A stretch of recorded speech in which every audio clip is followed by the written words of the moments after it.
Edward, it's a real pleasure to meet you. I'm a huge fan. One of the things I wanted to ask you, obviously being in such an iconic series like Battlestar, with it being, you know, replanned and reformed under the new series, was there any apprehension from your point of view, being in something that already had a series to begin with? Very much so. Mm-hmm. It was probably one of the most surprising jobs that I've had. Mm-hmm. I've been offered a lot of work in my lifetime, and I've probably known more for the things that I haven't done than the things that I've done. And so when I accepted it, it was mind-blowing. The last thing I ever thought I would be doing was a series called Battlestar Gallactica.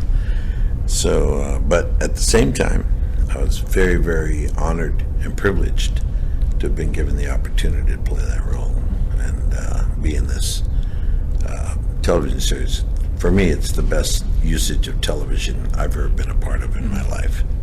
Did you think, because one of the things I noticed being that I grew up with my dad watching the original, mm-hmm. and one of the things that I found a bit surprising, I know there's other people from the cast who have said this, that it seemed very surprising that they seemed to always want to bash it before it even came out, and it got a little bit of negative publicity, especially in the first few seasons. And I'm just intrigued to know, did you find that obviously unfair, and did they kind of like jump the gun and criticize it before it came out, do you think? No, when it premiered, before it premiered, we had a what they call a critics corner, where they get all the critics from all over the world and newspaper reporters from all over the world. There were hundreds and hundreds of people there, and Sci-Fi was doing their lineup for the year. And at that event, they presented us, and at that event, I told the press and I told the world that if you really, really, really enjoyed the original,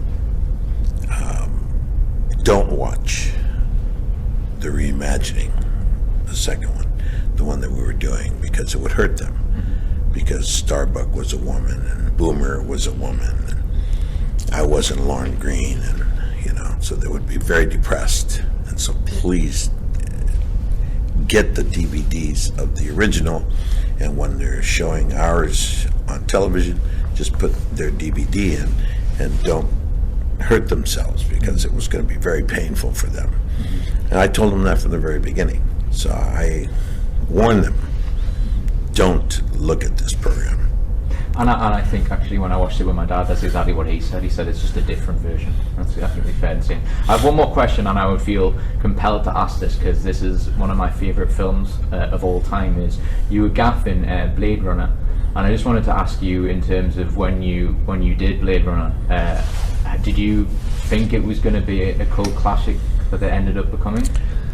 Yeah, I did. Mm-hmm. By the way that the kind of filmmaker that Ridley Scott is. Ridley's arguably one of the finest filmmakers in the world, and by far one of the greatest production designers that film has ever seen. His movies are stunning, and this was no different. When I stepped on that stage and we started working on that film, it became instantaneously a classic. We could tell immediately. And most people didn't like it when it came out in the United States. In Europe, and especially in England, they adored it. From the conception of the piece, they flocked to see it, and they really appreciated it. They gave it a lot of accolades. But in the United States, it was very poorly received. And now it's probably the most highly rated science fiction film of all time in the history of film, beating 2001 and any other classics that there are on science fiction. I mean, it inspired like Red Dwarf, for example, which is a couple of cast members there that people have said that Blade Runner was the thing, so I totally agree. Edward, thank you so much for talking. You're welcome. Appreciate it. Thank you. Pleasure. Thank you. Thank you so much.